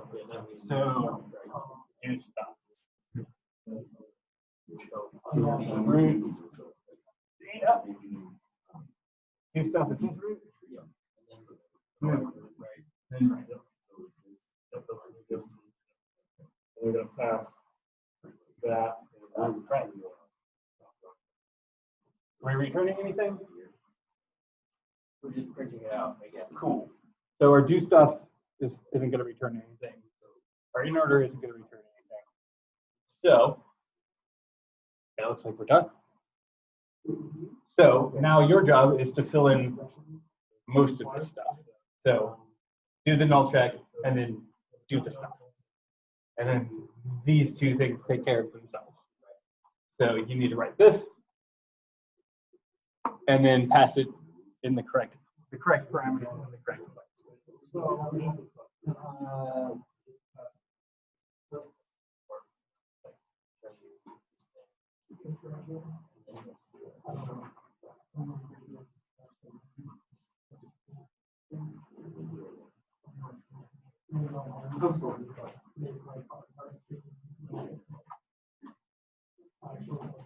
I like that. We just return 5. Doesn't matter what it is. It's just 5. So we already get a nice picture. So I'm with this that I'm doing up there, converting here. The idea is to pass those values into this show sub. Is that the idea? Well, if it shows up, if that's what shows up does, Yeah, then show yes. sub does that. Yeah. Then yes, that would. Well, no, because you want the expression, right? You want 3 plus 3 plus 3 plus 3. Okay, so we're not trying to get it in. No. Okay. All right. It has already done that for you. Okay. Yes. Yes.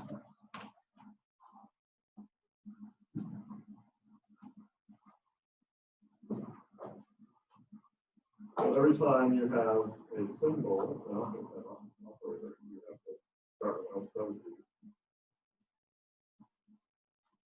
Because out of parentheses, right, and use the principal.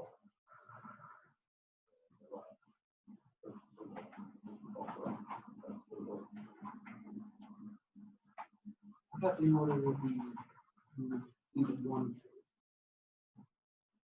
And You then will see the one first. Because before you start, You you guys have have the left center. Pretty good. Before you plus, you started at plus the left center. Yeah, plus. I'm not entirely sure either. how can I not do this? Have you recorded? I've been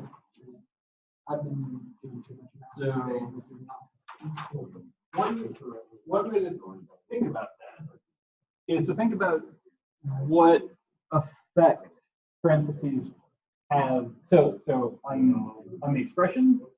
Yeah, okay. So and which part is this? No, you're adding it. Ludo doesn't have an acronym. Line is a tree, if you want to add. I think line dot add. So what you want to do is you want to think about how, like what parentheses actually do. So they say the value parentheses in math, if you have the expression like 1 plus 2 minus 3 and 1 plus 2 is 3. The only difference between these two things, if you don't, is really which thing you evaluate first. In this case, yeah, in this first case, you're just going to be like 1 plus 2 minus 3. But the parentheses say, no, do this one first. And in a tree form, that's sort of the same as saying, instead of, so if you've got a tree, just some sort of tree structure here, the parentheses are going to say, okay, before you do anything else, you need to do this. And so it'll end up putting it probably on the left side, or it'll be at the top. So if you made a tree of these two, you'd have plus 1, 2, minus 3. And then this would be 2,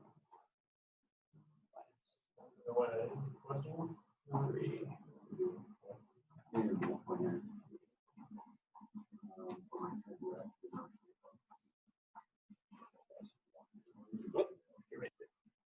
I'm really good at whiteboarding.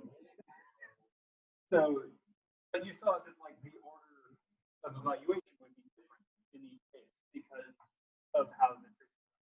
So in the case of the expression method, it actually becomes pretty easy because you've already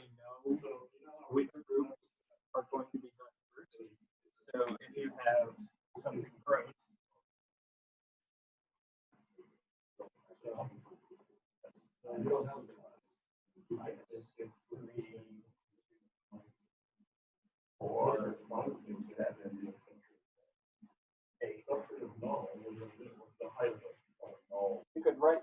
You could very easily write this. Oh. Oh yeah, you have it there. But it's too late. You already put a mess last year. A mess.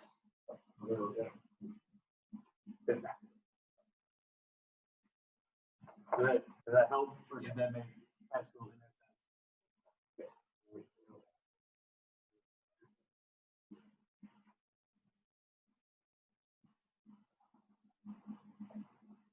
You have a question?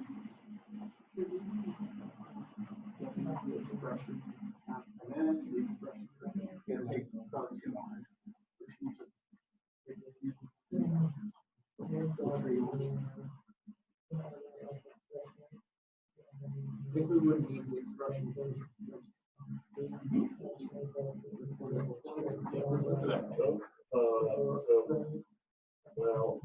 you're translating expression stuff, but I think the expression stuff should just for now.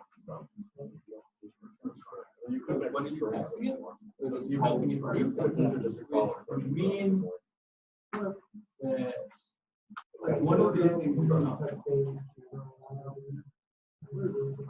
So, what percentage is this for before? Yeah. Well, somewhere. So what is, so something to think about is, value.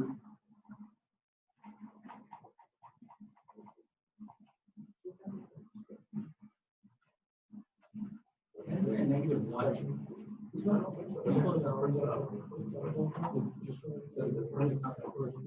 Okay. Cool. So,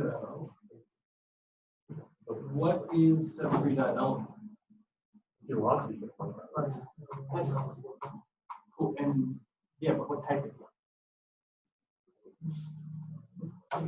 So the height says 4. Your height is 4.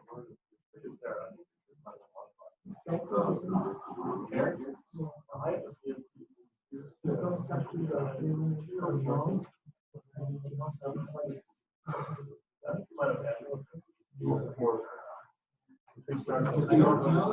this looks like it should work. I got you. So I think your method is okay. I think it's correct, but in your test case, you have added.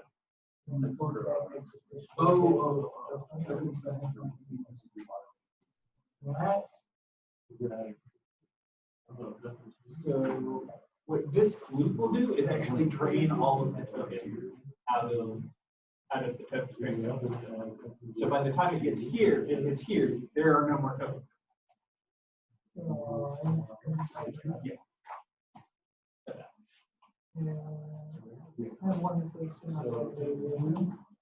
The what?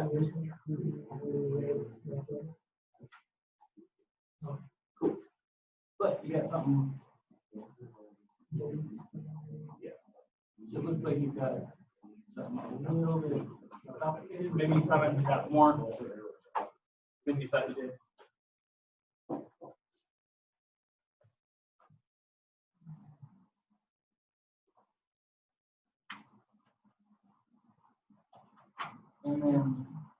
And then what was the other question?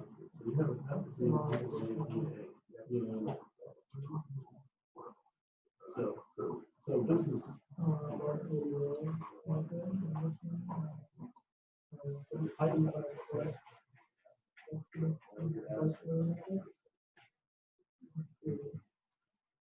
So yes, you actually have to do a post reversal, and then based on the current route, you either do an operation with the right or you return that node's value, the previous one, because the previous one needs the value.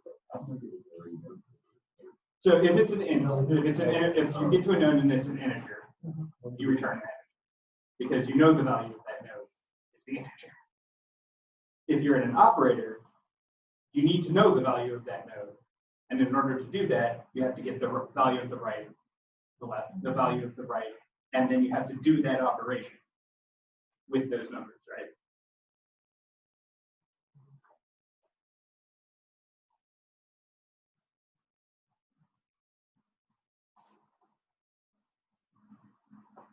So if we have treatments like this.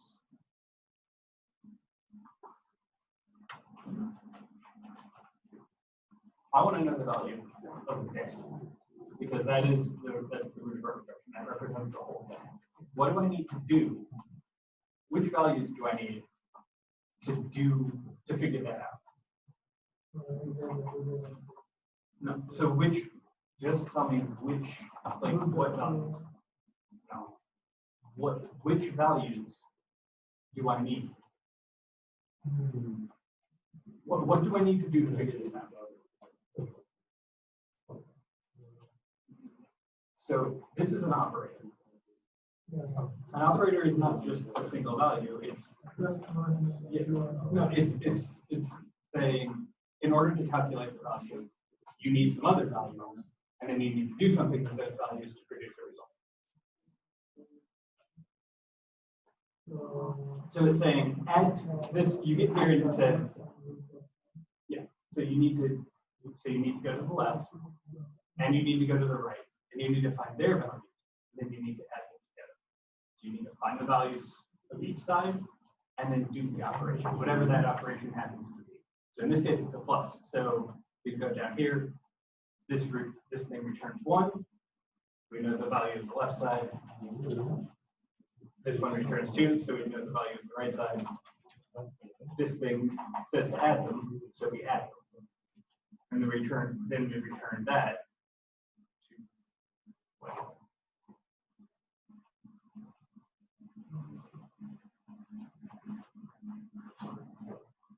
to if we had a minus, instead of doing add, we would do a minus. We would find the left and the right, and then we would do subtraction.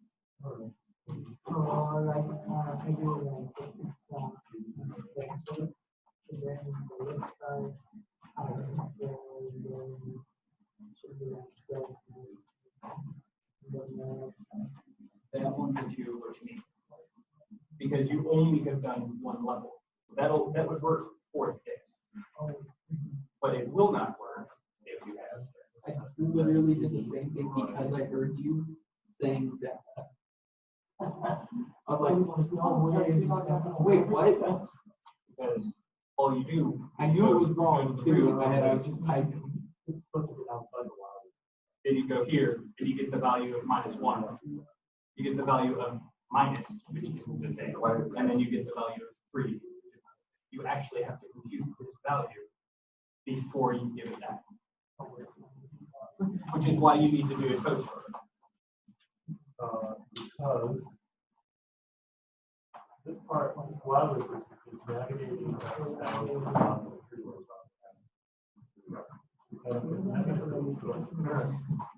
Anybody else? Yep. But I'm just trying to get rid of things. One guy wants to add the parentheses, remove the parentheses. That looks correct. Get out of it. Get out of it when you got to it. I mean, are they extra? The current has gone on to null. So you can look at them as extra. I would honestly accept that because you're just surrounding each expression in parentheses.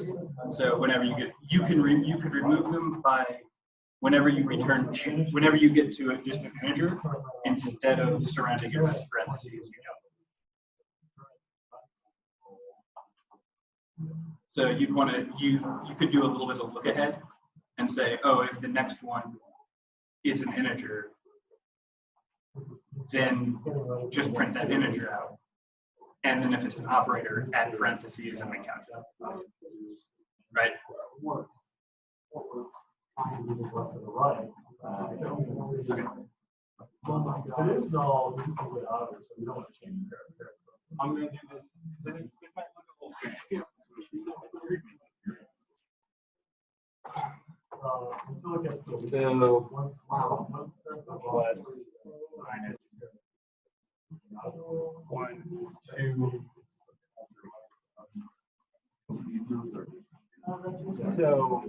we're here, right? So we're doing the post order. Now we're here. We say, cool. I'm going to look at this guy. Oh, I noticed this is a 1. I know that this is actually just a normal thing. I'm just going to check it out.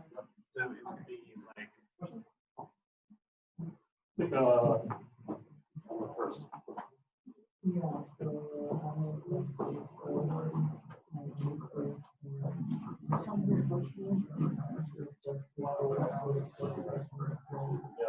So first of all, recursive routines. Yeah, something like that.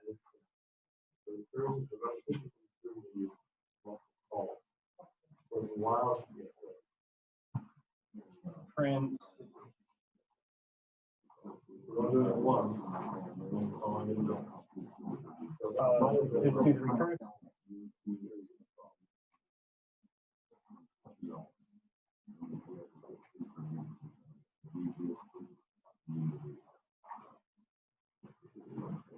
And then, well, no, the other thing is to otherwise, print. Otherwise, Yeah, basically. or But if it's an integer, we'll just recurse, which just prints the number. Otherwise, we can recurse. right. Yeah. Oh, see, check is null. Then print. Did you write the class or null and null? Remove that last. Initially, it was structured. So we look ahead. Is the next one? If it is, print it. If it isn't, then we'll go to the last. We'll open it up. We'll figure out. We'll print out all of our stuff. And we'll close the and continue to do the same thing. That make sense? And that way you're not putting print each individual number you're putting. But technically speaking, I don't think putting works. But then for putting parentheses around infinity. Because we've had a lot more infrastructure. Peter doesn't know. But don't you print With certain operations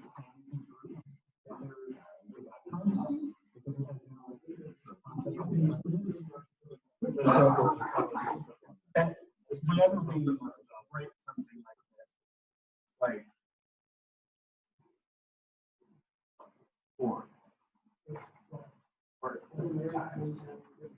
we know because we've been taught from grade school that we need to do this one first before we doesn't know. So, and we haven't told it anything about such things. So it's just going to assume that it's, oh, I'm going to do this, I'm going to do this, I'm going to do that. Right? Yeah. Or it's going to do something else. Yeah. Yes. Want to take a look at my code? No. 1 second.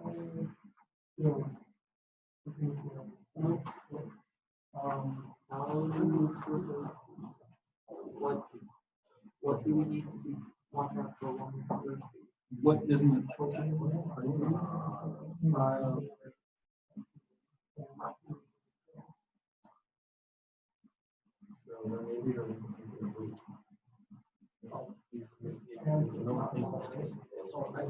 Cool. And where's that null pointer section being drawn?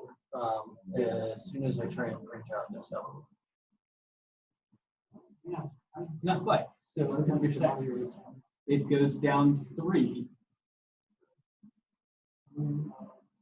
And then it does. So Another stuff right there. you don't want to have wild.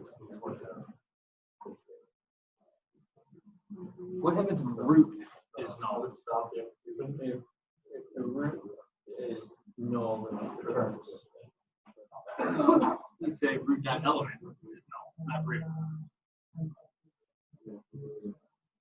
So you need to check whether the root is null, because what's happening is you're going down, it goes down to the left on the last thing that has an actual value. That's null.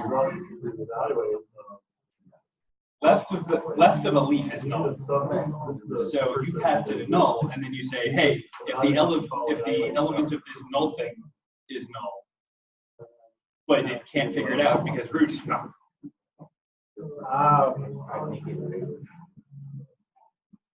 Okay, that all the time. Is there a way to trigger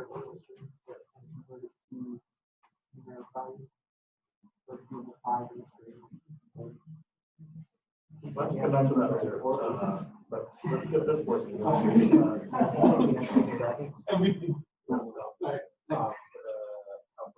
Did you mean like just all of them? Well, I mean, I guess I'm just confused based on like the direction. Like what is it? Wow. I think assume that every digit, every character that is a digit is its own digit. There are no two digits. Well, just like no, because like it's like my shot from. You need to go then you go Yeah, well, that's not correct. On every character. Printing this out, now you're supposed to put that log value, so. You should have put out Something like that. I don't remember the exact This is the more method. complicated expression. This one is,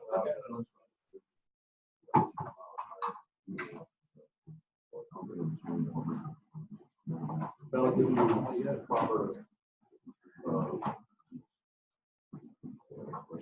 Because like if you have, it could be in major. Well, this one is going to be.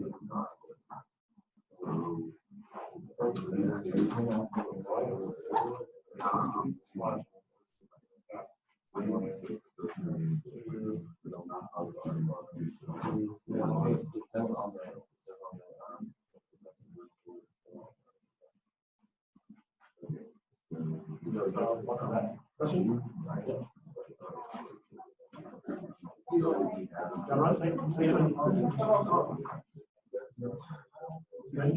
Yeah, the actual one's on the outside.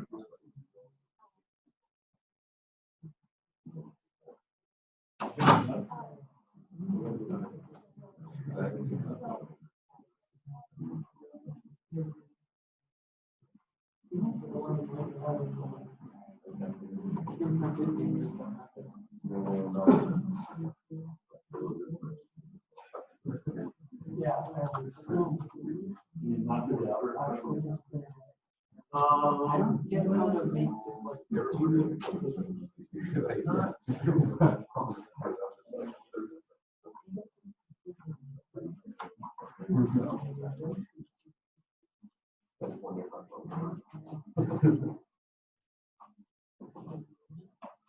I mean, we could do check here to see if sub-3 not equal root. No. You can check if sub-3 is root right here. That way you can know if you are processing.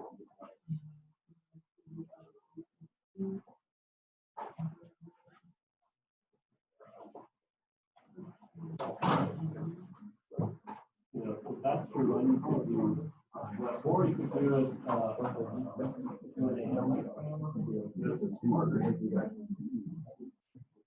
true.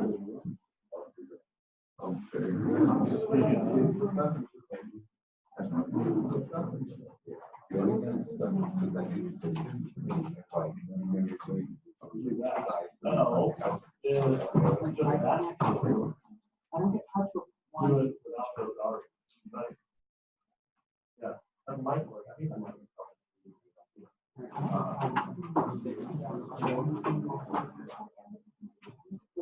I'm going out now.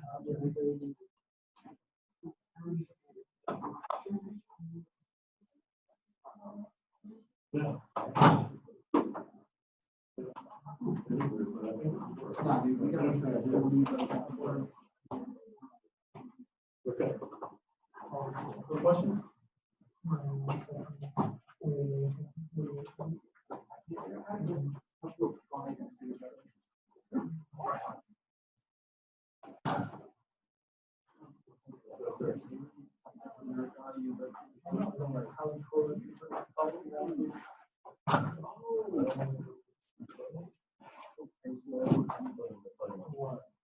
You know how you were testing each one to see what the color was? I need to do that and find out like what mathematical operation it is. And it's one is. So there's two possibilities. So evaluate operation is called evaluate something. Evaluate should return, because it's going to have to return a double. Should return evaluate something for that's very simple. And then in the evaluate stuff, this is a recursive method. Two possibilities. Either you're looking at a number where you're looking at an operator. It's a number, you got to return the numeric value of that number. That's what it is. It's an operator, you got to return the value of with subtree.left. Evaluate sub with subtree.left. You can find evaluate sub with subtree.right. You got to do the operation of those two values. To qualify for plus by adding or slashing it. That's assuming everyone doesn't change the requirements. I don't think they will. I don't know. They could raise it. Not happy. Tomorrow. Good luck studying. So like, if we're here, I let's return here, gotta return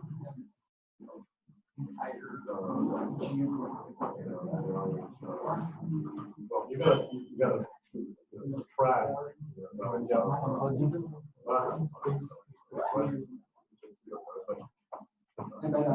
But that's the idea. Did it work? Maybe it's not so fun, it's longer time. Time for you to go. Yeah. Oh. Remember volleyball tomorrow? Are you gonna buy it? I did say something because there's so much. Yeah, it's just three problems. I have a quick question though, whether this is okay format with parentheses. Yeah, it looks like that. Oh, yeah. But it's not a real error. That way, if you want to get rid of outer parentheses, in your expression subroutine, you can check to see if subroutine equals root. And then there's different print statements without pressing it. If the subtree you're crossing has to be the root, you can just knock them up.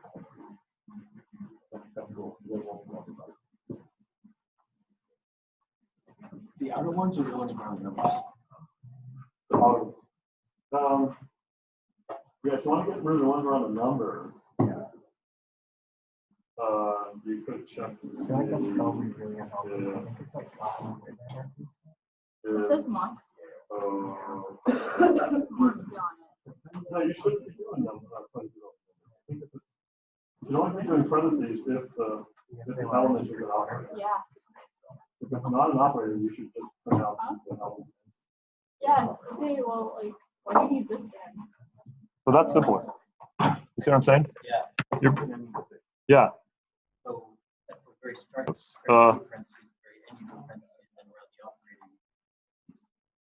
Question here, still there? Unmute my speaker. My speaker is muted.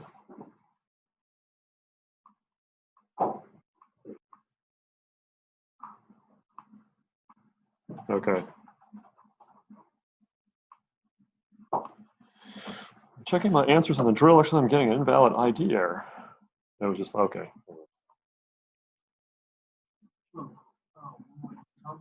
Yeah. You know, how you have solutions for the labs. Yeah. Have you released the solution for labs?